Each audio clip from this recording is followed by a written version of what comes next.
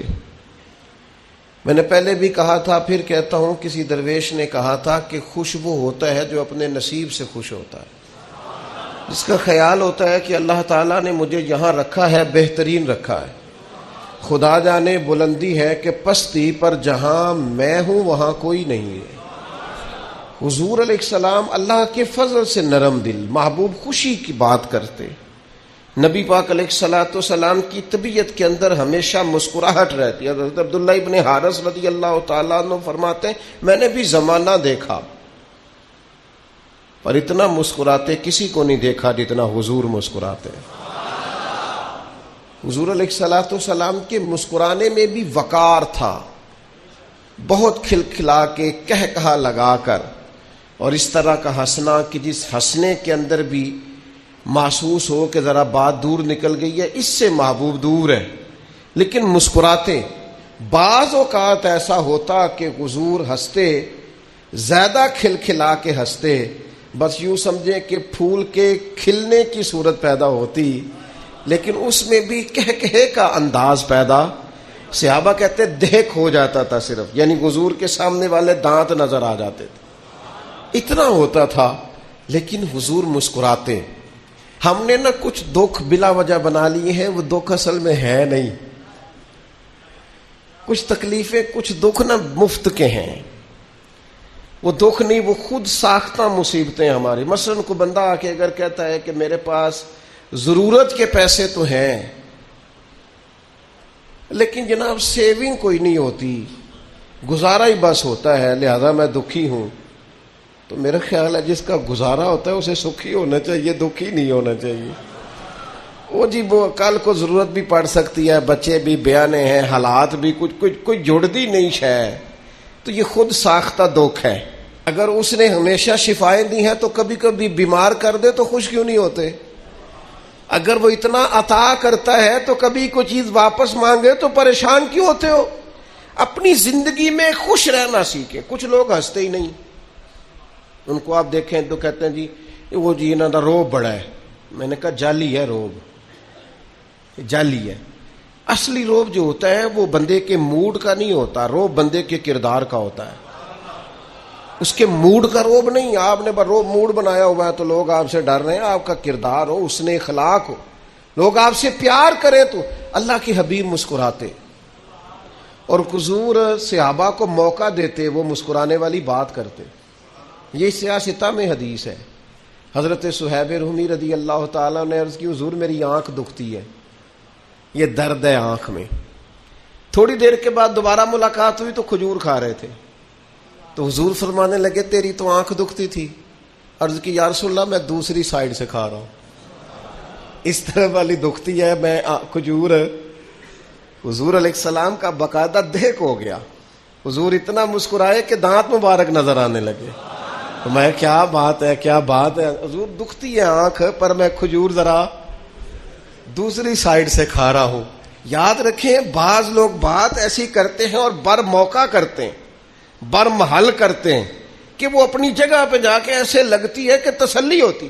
حضور نے فرمایا صہیب کھجور کھا رہے ہو، آنکھ دکھتی تھی، کہ یا رسول اللہ دوسری سائیڈ سے کھا رہا ہوں۔ حضور مسکرائے۔ تو اللہ کے حبیب صلی اللہ تعالی علیہ وسلم اکثر باتوں میں، اور جب حضور مسکراتے تھے نا تو پورے ماحول میں خوشی دوڑ جاتی تھی، چونکہ حضور اکثر غم امت میں پریشان رہتے تھے۔ تو جب حضور یعنی حضرت عبداللہ ابن مسعود رضی اللہ تعالیٰ عنہ فرماتے ہیں ساری دنیا دے کر بھی اگر میں وہ کام کر سکوں نا جو حضرت مقداد نے کیا ہے، یہ بخاری ہے، ساری دنیا دے کے تو مجھے بڑی خوشی ہوتی، کاش میں وہ کہتا جو انہوں نے کہا تھا۔ کیوں؟ اس لیے کہ ان کی بات سن کے مدینے والے حبیب خوش ہو گئے۔ نبی پاک علیہ السلام نے بدر کے لیے صحابہ کو جمع کیا، فرمایا بھئی ہم تو نکلے تھے قافلے کا تعاقب کرنے، لیکن کفار تو اب آ گئے ہیں، 1000 کا لشکر لے کر کرنا کیا ہے؟ تو حضرت مقداد بن اسود بڑے معزز سردار تھے، عرض کرنے لگے یا رسول اللہ کرنا کیا ہے؟ ہم کو حضرت موسیٰ کی قوم ہے۔ یہ ذرا تیور دیکھیے نا بات کے، یہ ذرا انداز دیکھیے نا۔ حضرت عبداللہ ابن مسعود فرماتے ہیں قسم اللہ کی کاش میں ہوتا، مجھے رشک آ رہا ہے، کیا بات ہے، بات کا کیا انداز ہے۔ حضور کرنا کیا ہے؟ ہم کو حضرت موسیٰ کی قوم ہے جو آپ سے کہیں گے کہ آپ لڑیں اور آپ کا خدا لڑے، یا رسول اللہ ہم آپ کے آگے بھی لڑیں گے، آپ کے پیچھے بھی لڑیں گے، آپ کے دائیں بھی ہم ہوں گے، آپ کے بائیں بھی ہم ہوں گے، غلامان محمد جان دینے سے نہیں ڈرتے، یہ سر کٹ جائے یا رہ جائے کچھ پرواہ نہیں کرتے۔ حضور چاروں جانب ہم ہوں گے، نہ ادھر سے کوئی تیر آنے دیں گے، گویا نہ ادھر سے آنے دیں گے۔ ان کی بات کا معنی یہ کہ نہ دائیں سے آنے دیں گے نہ بائیں سے آنے دیں گے۔ حضرت عبداللہ ابن مسعود فرماتے ہیں کیا وقار تھا جناب مقداد کی بات میں کہ حضور خوش ہو گئے۔ میں نے چہرے پر آثار مسرت دیکھے، میرا دل کرے واہ مقداد تیری کیا بات ہے، تو نے راضی کر دیا ہے نبی کریم کو۔ کچھ لوگ ماحول میں خوشی پیدا کر دیتے ہیں، کچھ لوگ طبیعت کو ٹھنڈا کر دیتے ہیں، ان کے آنے سے بیٹھ جانے سے بات کر دینے سے سارے ماحول میں حسن پیدا ہو جاتا ہے۔ اس طرح کے بنے، زندگی میں اس طرح کے بنے کہ جہاں آپ جائیں خوشیاں ساتھ جائیں، جہاں آپ بیٹھے اس محفل کو نور علی نور کر دے۔ ہر جگہ مایوس خبریں نہ لے کے جائیں، ہر جگہ ایسی گفتگو نہ لے کے جائیں جسے نچوڑیں تو بس اس سے کوئی مایوسی ٹپک کے باہر آ جائے۔ آپ خیر کی بات کریں، آپ محبت کی بات کریں، آپ خلوص کی بات کریں، آپ کے انداز سے لوگوں کے طبیعتوں کے اندر فراخ دلی پیدا ہو۔ اللہ کے حبیب علیہ السلام موقع دیتے صحابہ کو، اور پھر کچھ چیزیں آپ نے رویتاً بھی کرنی ہوتی ہیں۔ جہاں سے آئیں وہاں محبت چھوڑ کے آئیں، آپ جہاں رکیں کوئی پھول کھلا کے آئیں۔ کچھ لوگ ایسے ہوتے ہیں جو میرے مجلس ہوتے ہیں، وہ بیٹھتے ہیں تو محفلیں سجتی ہیں، وہ چلتے ہیں تو جلوس نکلتے ہیں، نغمے سجتے ہیں، وہ کسی جگہ آ جائیں تو رونقیں سمٹ سمٹ کے اور خوشبوئیں سمٹ سمٹ کے ان کے قدموں میں آتی ہیں۔ شاید اسی لیے سید فیض الحسن شاہ صاحب نے کہا تھا ہمارے بعد اندھیرا ہی رہے گا محفل میں، بڑے چراغ جلاؤ گے روشنی کے لیے، کیونکہ میرے مجلس ہوتے ہیں کچھ لوگ۔ تو اپنی زندگی میں خوشی، اور پھر پیار کر کے خوشی، بانٹ کے خوشی، دے کے خوشی۔ ایک قبیلہ آ گیا حضور کی بارگاہ میں، قبیلہ مضر، خستہ حال لوگ، جسموں پہ کپڑے بھی نہیں، بھوک سے آنکھیں دھنس گئی ہیں اندر، کانپتے ہاتھ، پریشانی۔ ان کی بھوک دیکھ کر، ان کے لباس پھٹے دیکھ کر اللہ کے محبوب پریشان ہو گئے۔ فرمایا بلال سے کہو جلدی سے اذان پڑھے۔ ابھی روٹین میں ٹائم تھا اذان میں، حضرت سیدنا بلال حبشی نے اذان پڑھی، جلدی فرمایا اقامت بھی پڑھو۔ لوگ آ گئے، مسجد بھر گئی، حضور نے جماعت کرائی۔ جماعت کے بعد اللہ کے حبیب نے فرمایا ان کی مدد کرو بھائی سارے۔ ایک صحابی اتنے دینار ڈال کے لائے تھیلی میں کہ تھیلی بند نہیں ہو رہی تھی۔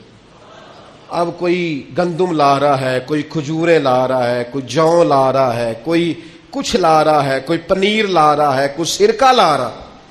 ان لوگوں کو مال ملتا جا رہا ہے، کھانا کھاتے جا رہے ہیں، ان کے لیے کمبل آ رہے ہیں، چادریں آ رہی ہیں، لباس آ رہا ہے، وہ اوڑھتے جا رہے ہیں۔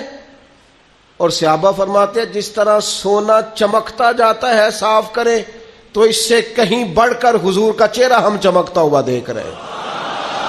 یعنی کسی کو خوشیاں مل رہی ہیں اور حضور مسکرا رہے ہیں، اور چہرے پہ رانائی سی آتی جا رہی ہے، سر سے لے کر پاؤں تک تنویر ہی تنویر ہے، گویا منہ سے بولتی قرآن کی تفسیر ہے، سوچتی تو ہوگی دنیا۔ یہاں رکیں، شاعر نے روکا ہے، یہاں تفکر اور تدبر کا کہا ہے، کہا سوچتی تو ہوگی دنیا مصطفیٰ کو دیکھ کر، وہ مصور کیسا ہوگا جس کی یہ تصویر ہے۔ یہاں شاعر نے تدبر کا کہا ہے، کہا سوچتی تو ہوگی دنیا مصطفیٰ کو دیکھ کر، بھلا وہ مصور کیسا ہوگا جس کی یہ دیکھنے والے کہا کرتے ہیں اللہ اللہ، حضور کو دیکھ کے اللہ اللہ کہتے ہیں. دیکھنے والے کہا کرتے ہیں یاد آتا ہے خدا پر دیکھ کے صورت تیری. یاد آتا ہے خدا دیکھ کے صورت تیری. تو کسی کو مل رہا ہے تو چلو اس پر بھی خوش ہو کے دیکھ لیں، کسی پر عطا ہو رہی ہے تو چلو اسے دیکھ کے خوش ہو جائیں. یعنی کسی کی خوشی میں مل تو قبیلہ مضر والوں کو رہا تھا نا، پر حضور نے ہمارے لیے سنت چھوڑی کہ اگر کسی بھوکے کو کبھی کھانا ملے تو تم بھی خوش ہو جایا کرو، کسی بے لباس کو لباس ملے تو خوش ہو جایا کرو، کسی غریب کو مال ملے تو اس کا حساب نہ کرنا شروع کر دیا کرو کہ کتھوں آیا ہے، انہیں کتھوں لے لیا ہے، بلکہ کسی کو ملے تو اس پر خوشیوں میں خوش رہو، دوسروں کو ملے تو اس پر راضی رہو. بریلی کے امام پتہ نہیں کہاں بیٹھ کر بات کرتے تھے، کہاں سے جھک جھک کر ان محفلوں کو دیکھتے تھے. کہنے لگے جس کے گچھے سے لچھے جڑے نور کے، جس کے گچھے سے لچھے جڑے نور کے، ان ستاروں کی نزہت پہ لاکھوں سلام، اور جس کی تسکین سے روتے ہوئے ہنس پڑے اس تبسم کی عادت پہ لاکھوں سلام. ان کے خطبے کی ہیبت پہ بے حد درود اور ان کی باتوں کی لذت پہ لاکھوں سلام.